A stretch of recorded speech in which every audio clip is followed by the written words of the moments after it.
Bien. Quedamos, como dijo su compañera, también nosotros utilizamos la oxitocina, que en el primer trimestre nosotros utilizamos la oxitocina para provocar esa hipotonía, porque nos va a dar una hipertonía, perdón, del útero, ¿no? Pero hay que saber utilizar esa oxitocina, ¿ya? Y dentro de las sustancias no hormonales, ¿qué creen ustedes que pueden provocar un aborto dentro de las no hormonales? Procedimiento quirúrgico, doctora. No, estamos esa vendrían a ser maniobras, ¿no es cierto? Estamos hablando de sustancias, dijimos hormonales y no hormonales, porque sabemos que la oxitocina y la prostaglandina son hormonas, ¿verdad? Entonces, La nicotina, dentro, doctora? ¿cómo? La nicotina. No, nosotros tenemos dentro, digamos, de las no hormonales, generalmente cuando ustedes hagan su internado, que eso se ve más en la maternidad, llegan personas que se ponen, ¿no es cierto?, las plantas en la vagina, ¿no?, para provocar un aborto. Estamos hablando de una ruda, lo que son derivados, ¿no?, sustancias de vegetales, ¿no?, sabina, la ergotina, la quinina, también pueden ser, digamos, los anticoagulantes que no son hormonales, pero a dosis elevadas nos pueden provocar un aborto. Bien, dentro de las maniobras abortivas, ¿qué creen ustedes? Como dice acá, son los procedimientos más eficaces, ¿no es cierto? El curetaje uterino, que es el que se realiza para evacuar, ¿no? A todo esto nosotros, antes de realizar este curetaje, nosotros tenemos que hacer la dilatación de ese cuello uterino, que a veces, o sea, no a veces, siempre utilizamos la oxitocina, colocando la pastilla bien en el OSI, o en el OCE, ¿no? En el orificio cervical externo, para provocar la dilatación, ¿no es cierto? Ahí vamos a realizar ya el aspirado, ¿no? Vamos a hacer la ruptura del saco amniótico, que eso lo hacemos con un objeto punzante, que eso ya lo van a conocer cuando hagan su internado. Ustedes tienen que meter sus 2 dedos para ver la dilatación, tocar la bolsa y con la otra mano meter el objeto o la pinza punzante y hacer la ruptura muy despacito de esa bolsa para que salga el líquido amniótico, ¿no? Bien. Infanticidio. Antes de seguir con infanticidio, dentro de lo que son el aborto, dentro de las complicaciones del aborto criminal, ¿qué creen ustedes que podemos llegar a tener?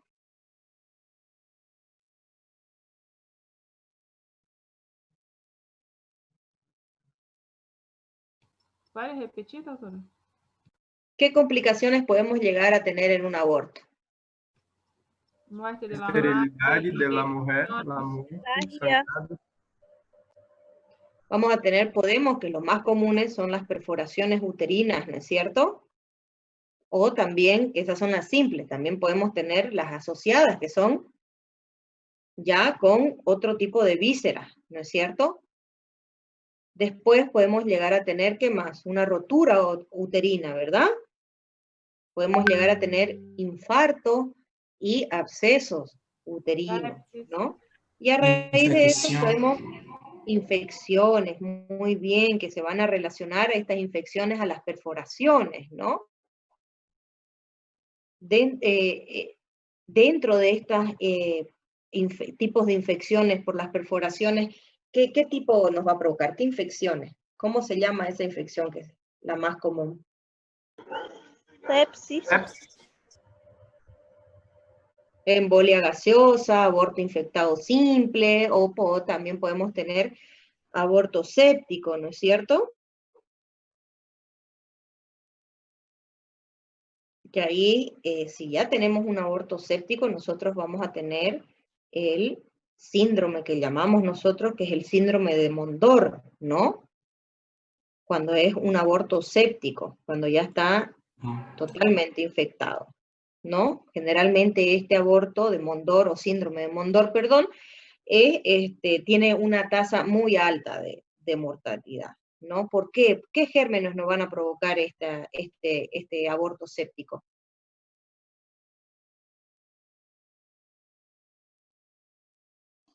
El principal es el Clostridium perfringens, doctor. Gérmenes anaerobios, ¿no es cierto? Sí. Que nos van a producir hemólisis. Vamos a llegar a una acidosis metabólica, eso nos va a llevar a una insuficiencia renal y hepática, ¿verdad? Aparte de otro tipo de complicaciones, ¿qué más podemos tener? Vamos a llegar a un tromboembolismo pulmonar, a un shock, y nos puede causar la muerte, ¿verdad?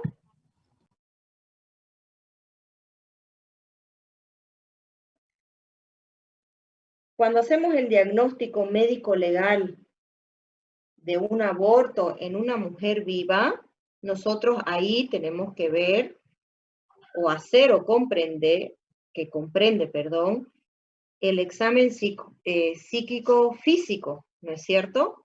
Y obviamente vamos a realizar el examen de la región genital, que es aquí donde nosotros tenemos que tener mucho cuidado y observar. ¿Qué vamos a observar si hacemos el examen en una mujer viva de un aborto? ¿Qué vamos a revisar? El cuello uterino, ¿no?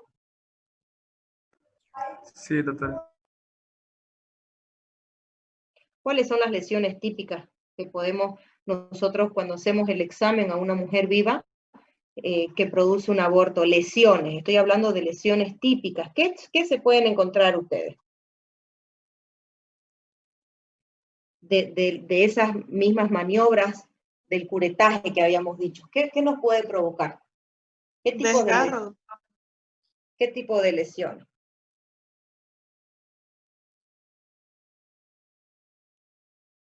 Desgarros no, pero sí vamos a tener erosiones, ¿no es cierto?, en lo que es la mucosa. Sí, vamos a tener erosiones.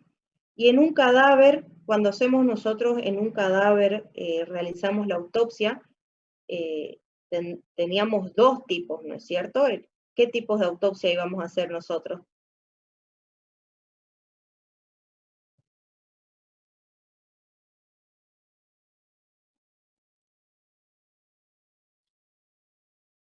Externo e interno, ¿no es cierto?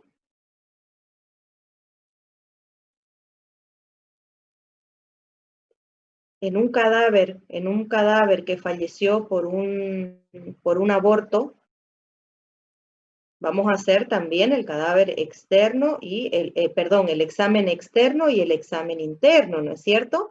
¿Qué vamos a ver en el examen externo?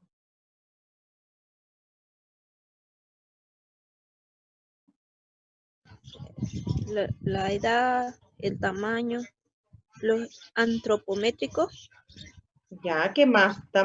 Ahora vámonos directamente, ya nos llega una paciente por muerte por aborto. Entonces, ¿qué nos interesa saber a nosotros? ¿Qué es lo que más nos va a llamar la atención en un examen externo? Aparatos genital, doctora. Cicatriz.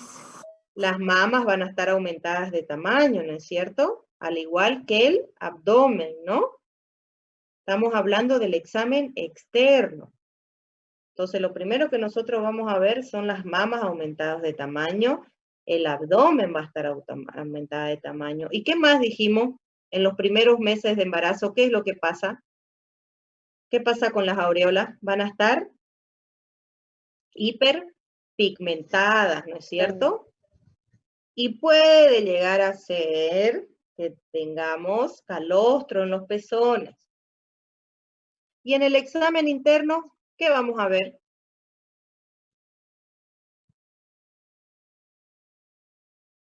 A placenta, pero Restos fetales. restos fetales, isso. ¿Qué más?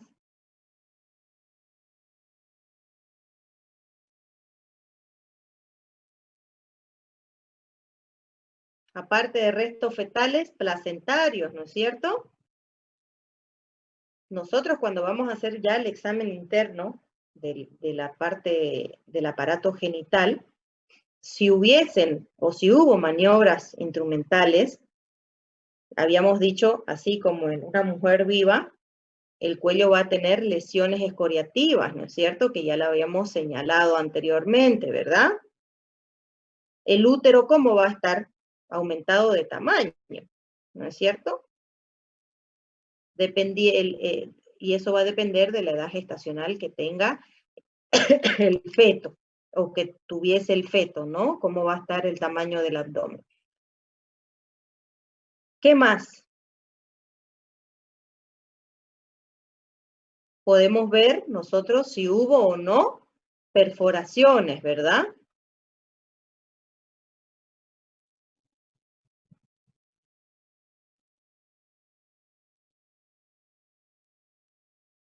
¿Quedó claro o no quedó claro? Sí, doctora, está claro. Sí, doctora. Sí, doctora. Bien. Por hoy terminamos aquí, chicos. La clase que viene vemos ya todo lo que es infanticidio, porque no nos va a dar el tiempo para terminar. ¿Sí? Nos vemos el día miércoles a las 5 de la tarde. ¿Les parece? Ya, doctora, está bien. Sí, doctora, gracias. Doctora, gracias. Vamos, un ratito voy a tomar la lista, muchachos, ¿sí? Ailana Karine. Presente, doctora. Carolina Greli. Doctora, a Carol creo que está con su micrófono freado. Carolina.